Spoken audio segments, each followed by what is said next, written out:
दोस्तों, इस वक्त सबसे ज्यादा देश में जो चर्चा चल रहा है वो है बिहार का आगामी विधानसभा चुनाव जो इसी साल के आखिर में होनी है। इस पर लोगों का अलग अलग प्रतिक्रियाएं आ रही है। सोशल मीडिया हो, यूट्यूब चैनल हो, इसी का चर्चा सब कर रहे हैं। क्या है इस वक्त बिहार चुनाव को लेकर और क्या चल रहा है, मैं आज इस पर बात करने वाला हूं। नमस्कार, आदाब, सलाम। मैं हूं नूरानी मैमून और आप देख रहे हैं आयान फास्ट न्यूज। आप हमारे चैनल को सब्सक्राइब करें। दोस्तों, इस वक्त बिहार के सभी चुनावी दलों में सबसे ज्यादा चर्चा महागठबंधन को लेकर होता है, क्योंकि महागठबंधन में कई घटक दल इस वक्त शामिल है और मजबूती से काम भी कर रहे हैं। लेकिन वहीं एनडीए में लगातार हलचल तेज होती जा रही है। एनडीए गुट के दल के नेता चिराग पासवान इस वक्त आरा में रैली कर रहे हैं। वहीं एक उपेंद्र कुशवाहा भी अपनी ताकत दिखाने के लिए मुजफ्फरपुर में रैली कर रहे हैं। कोई अपनी सियासी ताकत दिखाने के लिए पुरजोर मेहनत कर रहे हैं। वहीं एनडीए दल के एक दल जेडीयू, वही नीतीश कुमार इस वक्त अपनी दल एनडीए से नाराज चल रहे हैं। नीतीश कुमार कल दिल्ली भी गए हुए थे, लेकिन किसी भी बीजेपी के नेता से मिले नहीं। ऐसे में पहली बार हुआ है कि नीतीश कुमार दिल्ली गए और किसी बीजेपी नेता से मिले बगैर वापस बिहार चले आए हो। नीतीश कुमार का बीजेपी से नाराजगी ये साफ जाहिर हो रही है कि नीतीश की बात बीजेपी के लोगों ने नहीं मान रहे हैं। नीतीश कुमार सीट शेयरिंग में 100 सीटों वाली बात लगातार एनडीए से कर रहे हैं, जो बीजेपी की अध्यक्ष ये बात मानने को तैयार नहीं है। अगर सिर्फ नीतीश कुमार को सीट देने की बात होती तो ये मान भी लेते, लेकिन उधर चिराग पासवान भी 30 सीटों की दावेदारी पेश कर दी है। उपेंद्र कुशवाहा भी अपनी सीट शेयरिंग को लेकर ताकत दिखा रहे हैं, जिसको लेकर एनडीए में जबरदस्त टकराव देखने को मिल रहा है।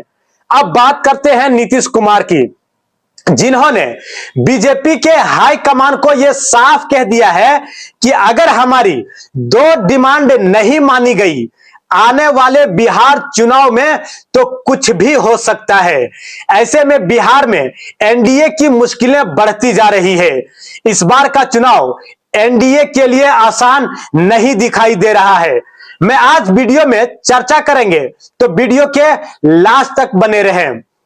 एनडीए में बढ़ते टकराव को लेकर सबसे अहम 2 मुद्दे हैं। पहला, सीएम कौन होगा, दूसरा सीट शेयरिंग का समीकरण कैसे होगा। ये 2 मुद्दे काफी गंभीर होते जा रहे हैं एनडीए में, जिसको लेकर एनडीए के दलों में काफी खींचातानी देखने को मिल रही है। अब बात करते हैं जीतन राम मांझी की, जो केंद्र में मंत्री हैं। उन्होंने 40 सीटों पर अपनी दावेदारी पेश कर दी है। इधर नीतीश, जो सीटों को लेकर 2020 में बंटवारा हुआ था, नीतीश कुमार उसी पर सहमति जताने की बातें कर रहे हैं, जो कि ये बात बीजेपी को मानने को तैयार नहीं है। फिलहाल बीजेपी जिस तरह से सीटों पर सहमति जता रही है, उस पर नजर डालते हैं। बिहार में कुल विधानसभा सीट 243 है। बीजेपी चाहती है कि इस 102 या 103 सीटें जेडीयू ले ले, 100 या 101 सीटें बीजेपी चुनाव लड़े। बाकी जो कुछ बच रहे हैं उसमें कुछ सीट चिराग पासवान और उपेंद्र कुशवाहा, जीतन राम मांझी को दे दें। लेकिन यह बात नीतीश कुमार मानने को तैयार नहीं है। 2020 में जेडीयू को 122 सीटें मिली थी, बीजेपी 121 सीटें मिली थी। नीतीश कुमार इसी बात को लेकर बीजेपी से नाराज चल रहे हैं। 2020 के विधानसभा चुनाव में जो समीकरण बनाए थे, उसी पर इस बार भी चुनाव लड़े, जो बीजेपी मानने को तैयार नहीं है। जो बीजेपी और एनडीए के बीच सीधा टकराव देखने को मिल रही है। नीतीश की यह डिमांड बीजेपी को असहज क्यों कर रही है?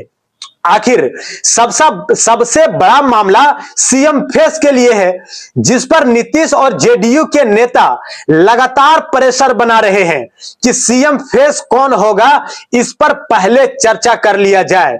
लेकिन बीजेपी जो मॉडल महाराष्ट्र में तैयार किया था वही मॉडल बिहार में चुनाव लड़ने का और पालन कर रही है।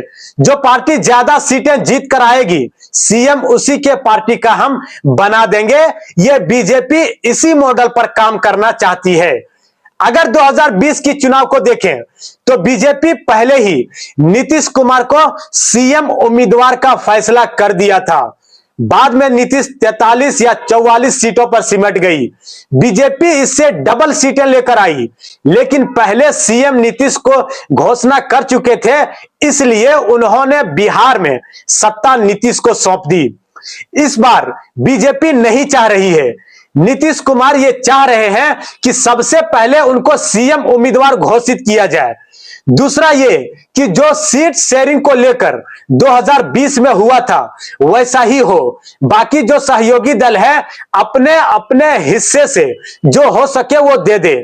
अगर नीतीश कुमार का एक भी बात को मान लेती है, चाहे सीएम उम्मीदवार हो या सीट शेयरिंग का हो, यह साफ है कि बिहार में बीजेपी महाराष्ट्र मॉडल नहीं बना पाएगी। वो मॉडल बिहार में पूरी तरह से फेल हो जाएगा।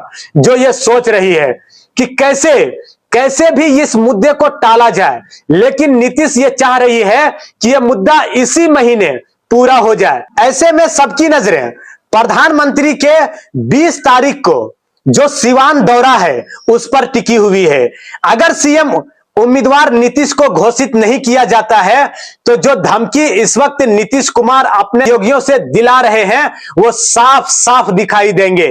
ऐसे में सिर्फ एक बात तो फैसला करेगा कि सीएम उम्मीदवार नीतीश कुमार को घोषित करते हैं या नहीं। फिलहाल नीतीश की मांगे मानने के लिए बीजेपी तैयार नहीं है। ऐसे में आप क्या सोचते हैं, आप हमें कमेंट बॉक्स में जरूर दें और बने रहे हमारे आयान फास्ट न्यूज के साथ। मैं हूं नूरानी मैमून।